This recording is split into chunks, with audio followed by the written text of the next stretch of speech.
पर पैसा ना खर्चा हो ऐसी कोई सेवा बताओ।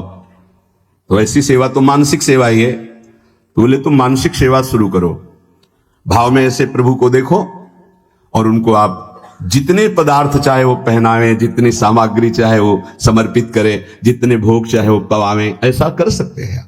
उसको बहुत अच्छा लगा। कंजूस स्वभाव का था, पर कहीं ना कहीं सत्संग से भाव आ गया था। वर्ष हो गए, प्रभु को भोग लगाता, प्रभु रोज नियम से, क्योंकि पैसा नहीं खर्चा होना। एक दिन क्या हुआ, दूध में चीनी थोड़ी ज्यादा हो गई तो उसको बड़ा कष्ट हुआ, और भावना में ही दूध में चीनी मिला रहा था, थोड़ी ज्यादा हो गई भावना में ही, कंजूस स्वभाव, तो बड़ा कष्ट हुआ। तो ठाकुर जी प्रकट हुए, एक थप्पड़ मारा और कहा इसमें पैसा लगता है क्या तुम्हारा?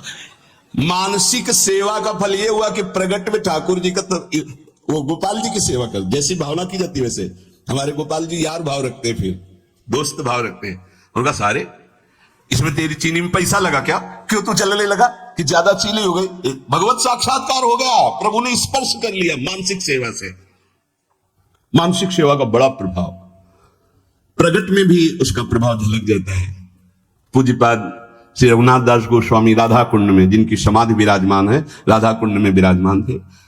स्वास्थ्य गड़बड़ हुआ तो श्री वल्लभाचार्य जी के निज वैद्य गए। समस्त ब्रजवासी जन थे, बाबा सैया पे पड़े हुए थे, बड़ा कष्ट था शरीर में। बड़े बड़े महापुरुषों को कष्ट शारीरिक देखे गए।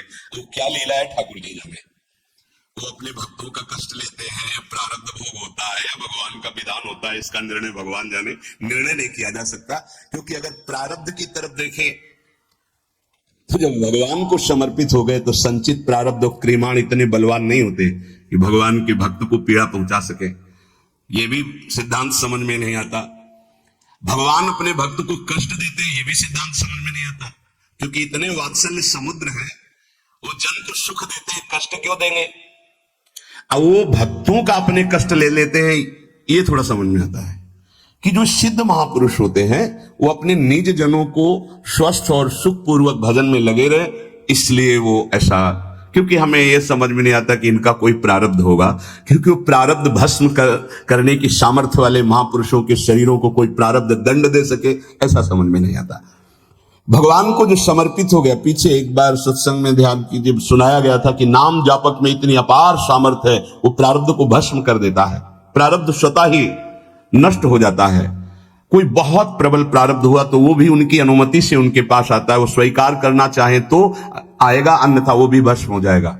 बड़े बड़े महापुरुषों के जीवन में थोड़ा भेद खुलता है भाई जी के पावन चरित्र को पढ़ के, कि जब भाई जी को बहुत पीड़ा गुदादार में और बार बार ऑपरेशन, फिर भी ठीक नहीं और भर्ती, तो बाबा को बड़ी पीड़ा हुई कि ऐसा क्या प्रारब्ध भाई जी का। तो श्री कृष्णचंद्र जो प्रकट हुए और राधा बाबा से कहा आपका प्रारब्ध है, भाई जी का प्रारब्ध नहीं। बाबा को पता चला मेरा प्रारब्ध है, तो सीधे भाई जी के पास गए, बोले अच्छी बात नहीं है, आपने ऐसा क्यों किया? बोले क्या? बोले आपने मेरा प्रारब्ध क्यों ले लिया है? बोले व्यर्थ की बातें क्यों करते हो? बोले आप बहाना नहीं चलेगा, स्वयं ये परम तत्व से बताई गई बात है, ये किसी और की बात नहीं, उन्होंने बताया कि तुम्हारा प्रारब्ध है।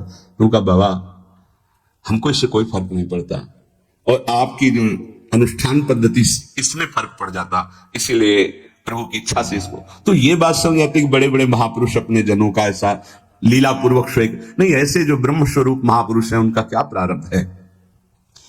आकर नाड़ी पकड़ी, मानसिक सेवा की आपको बात बता है। पूज्य श्री रघुनाथ दास गोस्वामी जी की नाड़ी पकड़ी, कहा आपने कढ़ी चावल ये प्रसाद ज्यादा पा लिया, किसी में आता है खीर ज्यादा पा। ब्रजवासियों ने कहा है वैद्य जी संभाल के बोलिए, जब से बाबा ब्रज में आए नियम है, और हमारी वाणी जी में लिखा है, ब्रज का तक्र और लोन, नमक और मठा के सिवा कुछ जीवन में नहीं पिया बाबा श्री रघुनाथ दास गोस्वामी जी महाराज। ऐसे महापुरुष ब्रज का तक्र लोन, ब्रज को लियो परस्यों नहीं कछुआन, तक्र लोन ब्रज को लियो परस्यों नहीं कछुआन, नमक और मठा के सिवा कुछ नहीं। तो उनका हम वैद्य की छोड़ देंगे, अगर इनके उदर में अभिवमन करवाओ, और कढ़ी चावल या खीर कहीं कहीं आता, अगर ना निकले तो हम वैद्य की छोड़ देंगे, हम नाड़ी पकड़ के कहते इन्होंने पाया है। तो सबको लगा क्या एकांत में ऐसा भी होता है क्या कि बाहर से नमक मठा और अंदर, तो हंस पड़े पूज्य श्री रघुनाथ दास बोले, जिस देश के हम प्रसाद को पाया उसी देश के तुम वैद्य हो। अर्थात साधारण नहीं, लीला में प्रवेश पाए आचार्य चरण के वैद्य थे। तो वैद्य जी हंस दिए।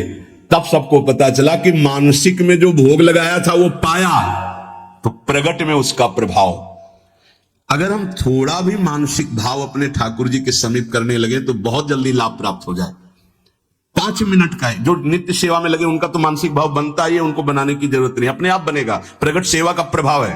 तो जैसे आप लोग घर गृहस्थी में हैं तो 5 मिनट 10 मिनट बैठ करके थोड़ा भोग लगाना सीखे, मानसिक भोग लगाना सीखे, मानसिक सेवा करना सीखे। जैसे मानसिक भोग लगाने में है, आप ऐसे भावना कीजिए, सामने प्रिया प्रीतम विराजमान है, सुंदर चौकी जो चांदी के कवर से मड़ी हुई, पैसा लगेगा क्या, चांदी के कवर से मड़ी, सोने की बड़ी थाल है, छोटी छोटी कटोरियों, एक में कढ़ी, एक में ये अमुक अमुक, जितने पदार्थ चाहो ध्यान कर करके, इसमें गुजिया, ये गुलाब जामुन, ये सब पदार्थ, और फिर अपने हाथ से पवारे, प्रियाजू को पवारे, फिर लालजू को पवारे। जब लालजू की तरफ कर रहे तो हमारा हाथ पकड़ के प्रियाजू की तरफ, वो उनकी तरफ, प्रेम का ऐसा खूब आनंद लूटो। 5 मिनट अगर शुरू कर दोगे तो जन्म जन्मांतरों की मलिनता नष्ट हो जाएगी। पर यह मानसिक सेवा अपवित्र हृदय से नहीं हो सकती, ध्यान रखना। तुमको सूक्ष्म बात बता रहे हैं, अगर आप अपवित्र हृदय वाले हो तो तत्काल आपके मानसिक में ही मन गंदी बातें फेंक देगा, इष्ट के प्रति फेंक देगा। आप घबरा मत जाना। कई प्रश्न ऐसे एकांत में किए गए, इसलिए बहुत सावधान। अपवित्र हृदय होने के कारण जब आप श्यामा श्याम को मानसिक सेवा, तो वो गंदी बात फेंकेगा, बिल्कुल घबराना नहीं हो, गंदगी निकल, वो भले श्यामा श्याम के प्रति ही फेंके, आप डरना नहीं कि अरे अब तो हमको नरक मिलेगा, मैं बहुत पापी हूं, कुछ नहीं। ये गंदगी की एक वृत्ति है जो निकल रही है बाहर।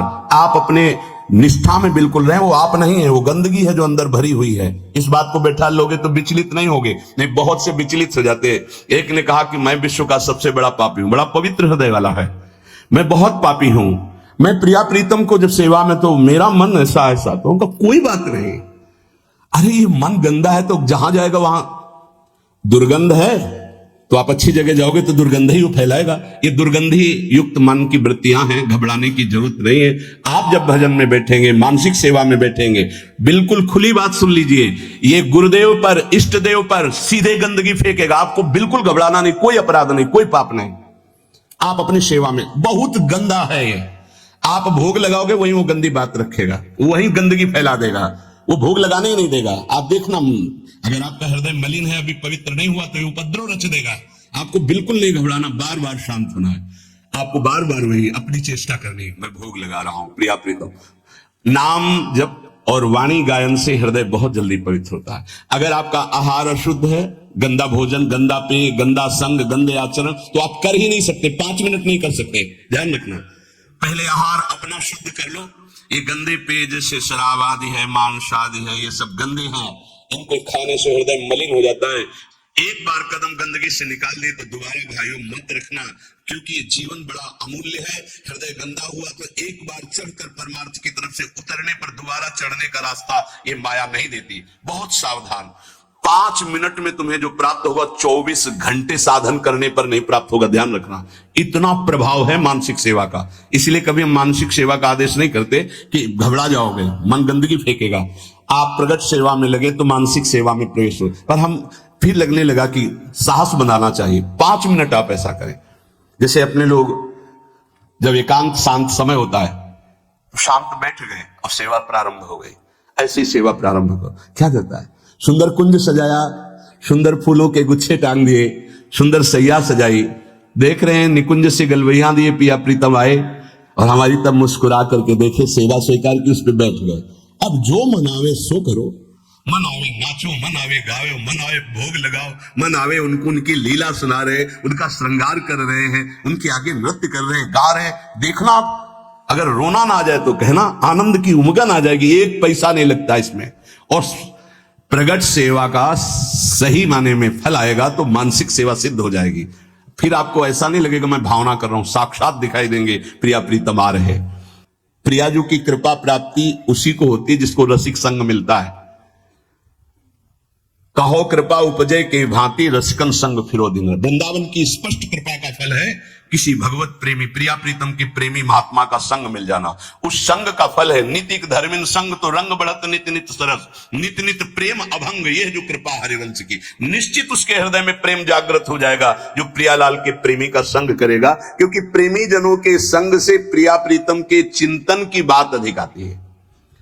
बाहरी देखो, ये जो दान पुण्य लेन देन ये व्यापार दुनिया का है, ये केवल अभिमान छुड़ाने के लिए बात समझो, इससे भगवत प्राप्ति नहीं होती। हमारी बात मान लेना। तुमने जो मैपन रखा है भोगों में, शरीर में, नाना प्रकार के विषयों में, संपत्ति में, उस मैपन को छुड़ाने के लिए शास्त्राज्ञा। अगर तुम्हारे अंदर ये भाव आ गया कि सब प्रभु का है, तो हम कह रहे हैं कि कुछ लेने देने की जरूरत नहीं, प्रभु इससे नहीं प्राप्त होते। अगर प्रभु की प्राप्ति की बात आती तो चिंतन से आती, और सबसे कठिन बात है प्रभु का चिंतन कर लेना। अध्यात्म ये नहीं सिखाता कि आप ये करें, अध्यात्म सिखाता है कि आप ऐसे चिंतन करें, आप देह भाव छोड़ें, आप नाना प्रकार के विकारों का त्याग करें, अन्य चिंतनों का त्याग करें। अध्यात्म का स्वरूप यह है जिससे भगवत प्राप्ति होती है। और ये ना सुनना चाहता कोई, ना चलना चाहता है। आज का समाज ऐसा है कि आप बोलो कितना चाहिए, आप करो भजन और तपस्या, हम भोगें भोग और सुरक्षा आप हमारी भजन से करते रहिए, यह विचारधारा है। कैसे भगवत प्राप्ति होगी, कैसे निर्विकार होंगे, ये तो कोई लाखों में एक दो ऐसे हैं जो इस बात को समझे। लाखों में कोई एक दो ऐसे मिलेंगे कि जिनके हृदय में यह बात हो कि मुझे अब संसार से मुक्त होना है, भगवत प्राप्ति करनी है। इस जगत का शरीर का चिंतन छूट जाए और श्यामा श्याम का केवल चिंतन रह जाए, यही नाम है भक्ति, यही नाम है प्रेम लक्षणा भक्ति का। आपका चिंतन केवल प्रियालाल का ही हो, नाम का, रूप का, लीला का, धाम का। और यह तभी हो सकता है जब ये बातें आपके जीवन में हो। गुरु का अंग, जो साधु का संग, नाम का रंग, विवेक का अभंग, तो प्रभु में दृढ़ विश्वास और निरंतर चिंतन अपने आप होने लगेगा। गुरु का अंग तन ही राख सत्संग में, हर समय तुम्हें गुरु के सानिध्य में रहना होगा। चाहे आप 1000 किलोमीटर यहां से दूर हो, आपकी दिनचर्या और आपके दिमाग में बसा रहना चाहिए कि मेरे गुरुदेव की क्या आज्ञा है, उसके विपरीत कोई आचरण नहीं, तो गुरु का अंग आप स्वीकार किए हैं। अंग का तात्पर्य उनके बिल्कुल सानिध्य में रहना। हर समय गुरु के सानिध्य में रहा जाता है, हर समय गुरु दिमाग में बैठे रहते हैं, यहां बैठे रहते हैं। थोड़ी सी भी कोई चूक होनी होती है तो उनकी भ्रकुटी दिखाई देती है टेढ़ी। गुरुदेव ने मना किया, ये कार्य नहीं करना। कहीं भी रहो, हजारों किलोमीटर दूर रहो, आप गुरु के पास ही मान, और नजदीक रह रहे हो, गुरु की आज्ञा का पालन नहीं कर रहे हो, नजदीक नहीं माना। गुरु का अंग और साधु का संग,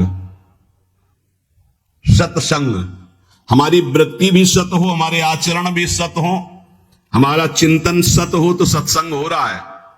यहां बैठे इसके बाद गंदे विचार, गंदे आचरण, तो आप सत्संग नहीं करें। खलऊ करें भरी पाई सुसंगु और मिटाई न मलिन स्वभाव भंगु, वो सत्संगी नहीं कहा जाएगा। नहीं, लोग कहते हैं हम 20 वर्ष से सत्संग कर रहे हैं, ना स्वभाव बदला, ना जीवन बदला। उसका कारण है कि आप सत्संग नहीं करते। सत्चर्चा में बैठ गए पर सत्संग नहीं करते। सत्संग स्वयं से होता है। हमारी एक एक वृत्ति सत, हमारे आचरण सत, हमारा विचार सत, सत्संग।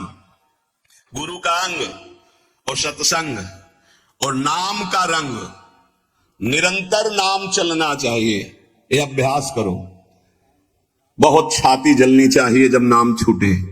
नाम छूटा कोई जलन नहीं, भोग छूटे, संसार का राग छूटे, ये जलन का विषय हो जाता है। सावधान, नाम का रंग, एक क्षण के लिए भी नाम न छूटे।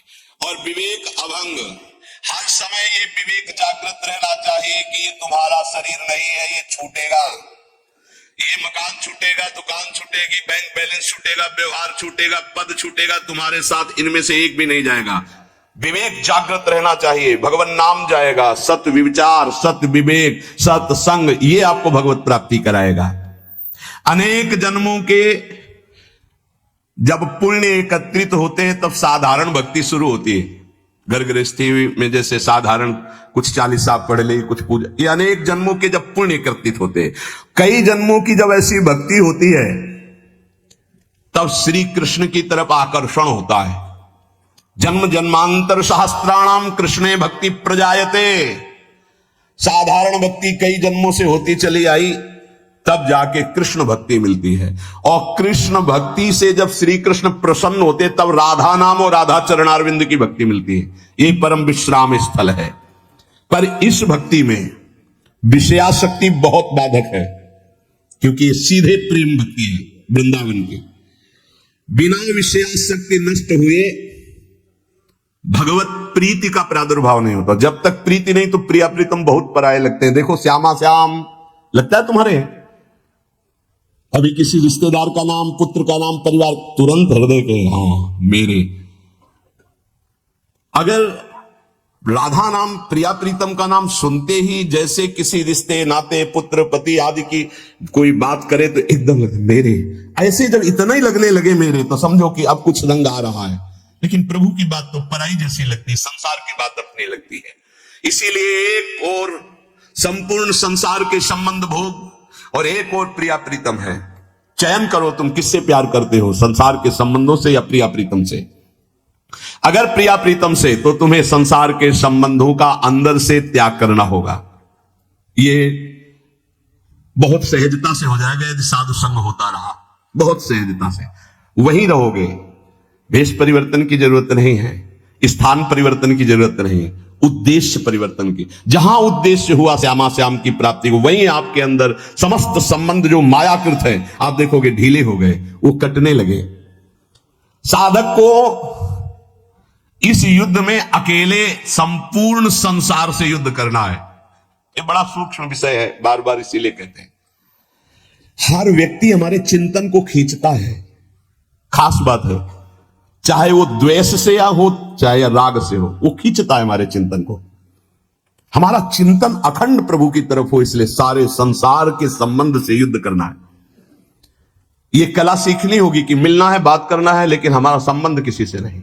भगवत भाव से मिलना है, खूब प्रीति भाव से मिलना है, लेकिन अंदर उनके राधा वल्लभ लाल देखोगे तो बच जाओगे। चिंतन तुम्हारा कोई नहीं चुरा पाएगा।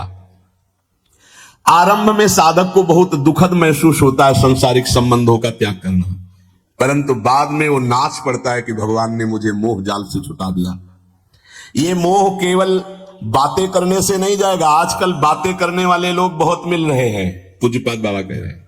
जिसको देखो ज्ञान की बातें कर रहा है, लेकिन मोह का त्याग करके ज्ञान में स्थित होना या भक्ति में स्थित होना केवल भजन से होगा, केवल भजन से। जितना भजन करोगे उतना ही बात बनेगी। बारी मथे घृत होए बरु सिकता ते बरु तेल, बिनु हरि भजन न भवतरी या सिद्धांत पेल। भजन का जिसके जीवन में 4 बातें हैं उसका पूरा भजन होगा, सही भजन होगा। पहला, भगवान के नाम का निरंतर जप करने का अभ्यास। दूसरा, भगवान के प्रेमी जनों के चरित्रों का चिंतन करना। बहुत जल्दी भक्ति पुष्ट होती है भक्तों से। हरि को निज यश ते अधिक भक्तन यश पर प्यार। अगर रोज भक्त नामावली का आप पाठ करेंगे तो आपकी भक्ति बहुत पुष्ट हो जाएगी। भक्तन की नामावली जो करी है चित लाए, ताकि भक्ति बढ़े घनी और हरि होय सहाय। और सबसे बड़े विघ्न विनाशक भक्तों के नाम कीर्तन है। कई बार कहा है यदि आप अपने घर से कहीं यात्रा करें तो पहले 5 भक्तों का तो स्मरण कर ही ले, कभी विघ्न नहीं पड़ेगा। लिख लो कागज में, कभी विघ्न नहीं पड़ेगा। भक्ति भक्त भगवंत गुरु चतुर नाम बपु एक, इनके पद बंधन के नासत विघ्न अनेक। पहले धैर्य रखो। जब आप वाहन पे बैठने जा रहे हो घर से बाहर तो पहले 5 भक्तों, किसी 5 भक्त का स्मरण कर लो, कुछ याद कर लो भक्तों के नाम। ये जीवन की बहुत अमूल्य धन है। 5 भक्त, प्रहलाद नारद पराशर पुंडरीक व्यास अम्बरीश सुख शौनक भीष्म दाल विहान रुक्मांगद अर्जुन वशिष्ठ विभीषण आदि। ऐसे तुम्हें याद नहीं है तो ऐसे नागरी दास जी की जय, हरिवंश महाप्रभु की जय, स्वामी हरदास जी की जय, बिहारी देव जी की जय, सेवक जी महाराज की जय, ध्रुवदास जी की जय, वृंदावन दास जी की। जो भक्त याद आवे 5 भक्तों का याद। भक्त नामावली जो रोज पाठ करता है